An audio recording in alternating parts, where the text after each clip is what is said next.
हाँ जी बेटा, चलें आगे। देखो आगे बेटा हमारा यहाँ तक हो गया था, 271E तक हो गया था। ये बेटा देख लो 271FA। 271FA बेटा क्या है सेक्शन? देखो इसमें क्या कहता है, फेलियर टू फर्निश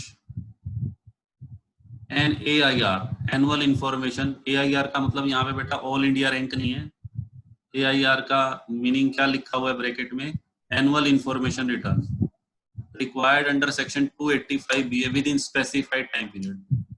हाँ जी बेटा सुनना ध्यान से, सेक्शन 285BA के अंडर एक असेसी को बेटा कुछ इंफॉर्मेशन प्रोवाइड करनी पड़ती है। किसके अंदर? एनुअल इंफॉर्मेशन रिटर्न के अंदर। ये ITR नहीं है, कुछ बेटा सूचनाएं मांगता है इनकम टैक्स डिपार्टमेंट, उसके लिए एक रिटर्न भरी जाती है जिसको एनुअल इंफॉर्मेशन रिटर्न भरते हैं। अब इसका नाम चेंज हो गया वैसे, अब इसको AIR नहीं बोलते, अब इसको बोलते हैं statement of financial transaction, SFT। अब बेटा इसका नाम चेंज हो गया, SFT हो गया, statement of financial transaction. Section 285BA के अंदर एक फॉर्म भरना पड़ता है 61A। 61A फॉर्म के अंदर बेटा एक करदाता को अपनी कुछ चीजों की डिटेल देनी पड़ती है। किस चीज की डिटेल देनी पड़ती है? हाँ जी बेटा, मैं आपको दो तीन चीजें बता देता हूँ। Reporting of immovable property, immovable property से रिलेटेड बेटा जो ट्रांजैक्शन हुई है साल के दौरान उसकी डिटेल देनी पड़ती है।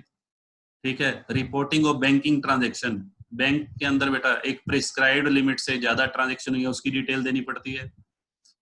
अच्छा, कोई कंपनी है बेटा जो शेयर या बॉन्ड्स या डिबेंचर इश्यू करते हैं उससे कुछ इंफॉर्मेशन मांगी जाती है। कहने का मतलब बेटा सेक्शन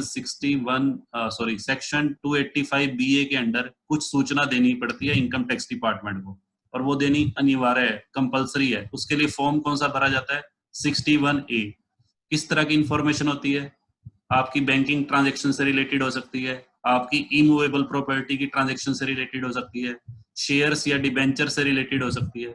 यदि वो इंफॉर्मेशन आपने स्पेसिफाइड टाइम के अंदर दे दी है तो ठीक है, अगर नहीं दी फेलियर।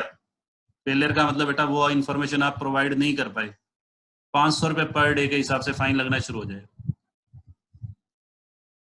500 रुपए पर डे बेटा default for ₹500 per day for of default. ठीक है, मान लो आपने ये इंफॉर्मेशन 20 दिन लेट दी है तो 20 इंटू 500 बेटा 10,000 रुपए पेनल्टी लग जाएगी।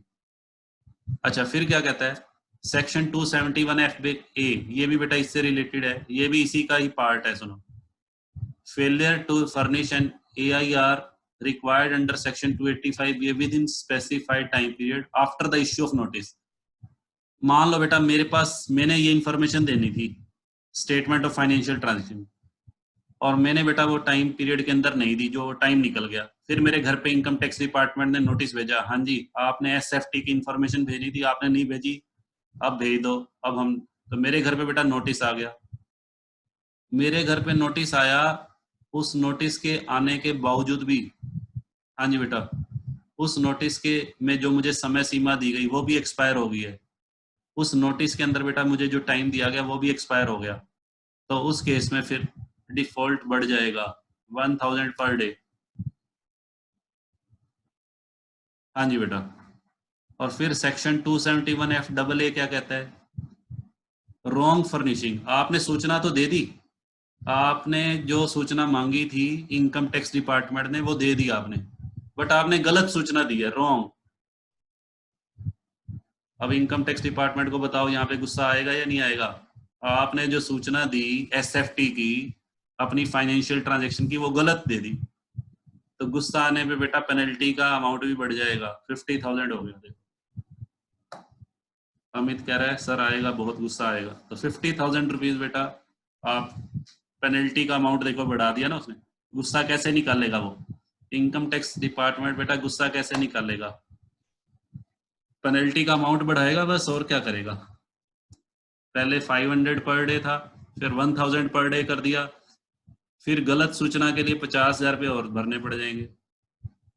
ठीक है, अब आ जाओ इस पे, सेक्शन 271J, ये क्या कहता है? Furnishing of incorrect information.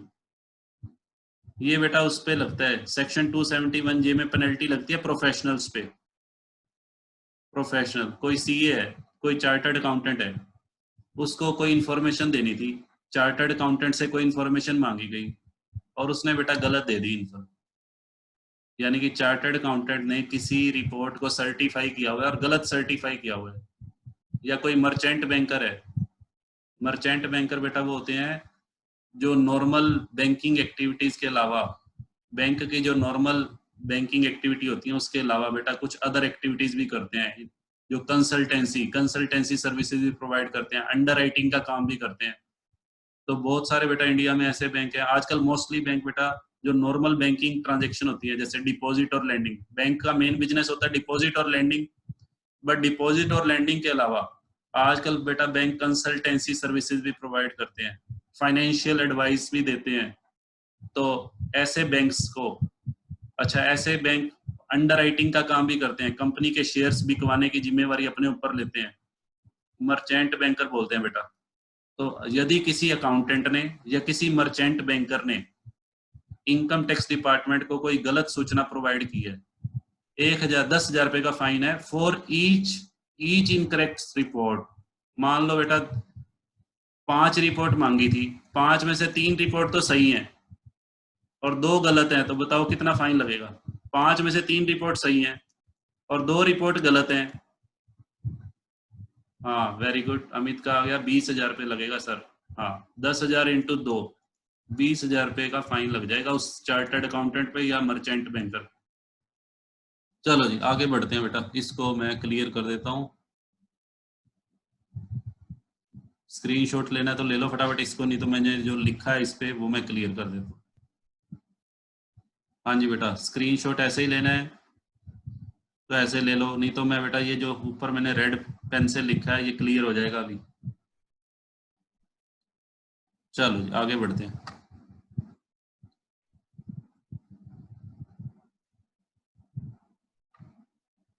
हाँ जी बेटा अब आ जाओ बेटा नेक्स्ट, सेक्शन 272A पे आ जाओ। सेक्शन 272A क्या कहता है देखो। हाँ जी बेटा सेक्शन 272A क्या कह रहा है? रिफ्यूजल और failure to cooperate with tax authorities. यदि कोई करदाता इनकम टैक्स अथॉरिटीज के साथ कोऑपरेट करने में, सहयोग करने में, सहयोग करने में बेटा मना कर देता है, रिफ्यूज कर देता है, किस चीज में सहयोग करने में? Any inquiry.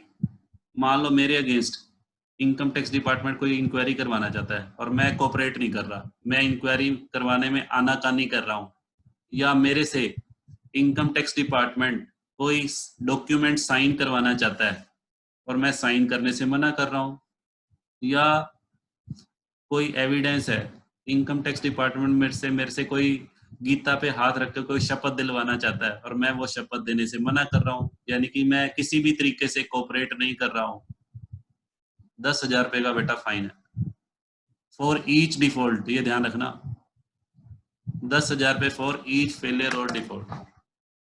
यानी कि यदि कोई करदाता किसी भी तरीके से इनकम टैक्स डिपार्टमेंट के साथ सहयोग नहीं कर रहा है इंक्वायरी से रिलेटेड या किसी डॉक्यूमेंट को साइन करने से रिलेटेड, तो 10,000 बेटा पर फेलियर पे पेनल्टी लग जाए।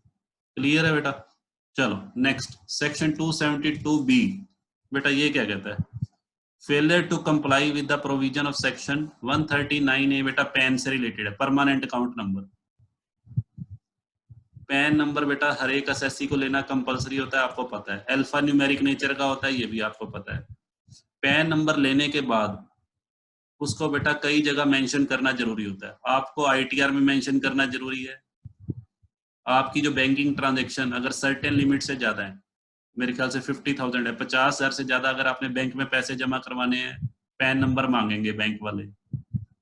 ठीक है जी, पैन नंबर बेटा कई जगह सबमिट करवाना होता है। जैसे पैन नंबर आपका टैक्स डिडक्टर है, आपकी किसी इनकम पे टीडीएस कटना है तो डिडक्टर के पास पैन नंबर जमा करवाना जरूरी होता है, अभी पिछले चैप्टर में ही आप पढ़ के आए हो।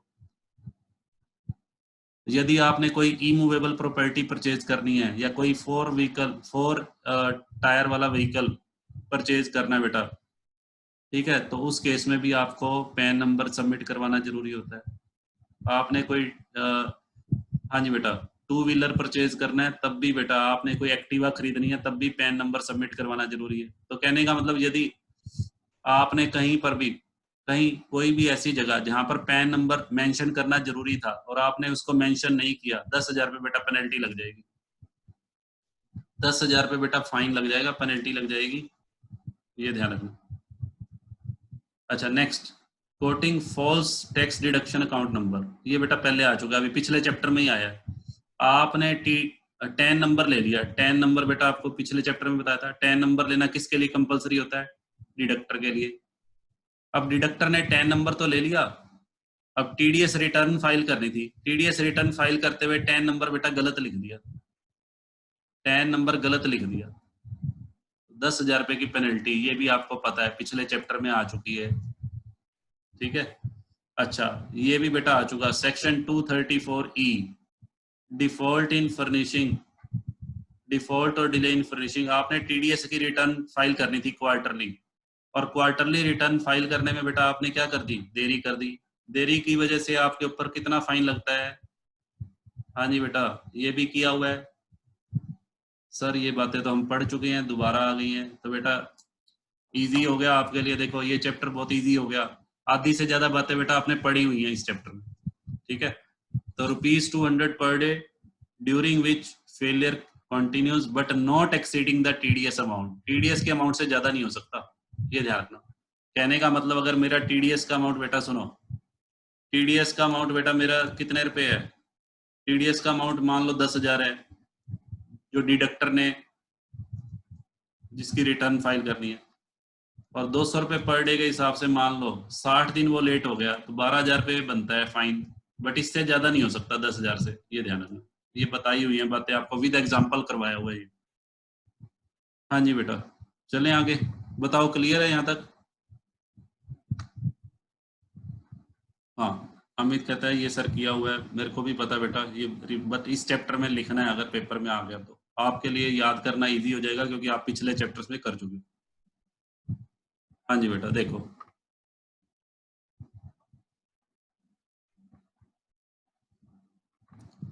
हाँ जी बेटा, ये एक पेनल्टी और भी थी, आपको पता है डिडक्टर बेटा, डिडक्टर क्या करता है? टीडीएस की रिटर्न फाइल करने के बाद 15 दिन के अंदर बेटा उसे टीडीएस का सर्टिफिकेट भी इश्यू करना होता है पेई को। ये बेटा स्लाइड मैंने वहीं से कॉपी की हुई है, कॉपी पेस्ट किया है, इसमें नीचे देखो पेनल्टी, ये भी लिख सकते हो पेपर में, ₹100 पर डे, ये बेटा पेनल्टी किसके लिए है?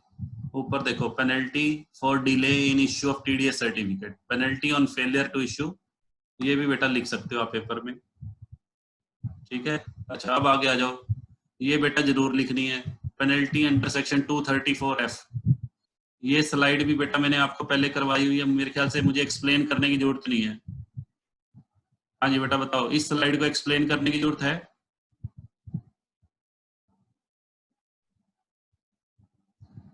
चलो जी, हाँ जी बेटा, ये भी पेपर में लिख के आनी है, पेनल्टी का अगर क्वेश्चन आ जाता है तो। चलो आगे बढ़ते हैं।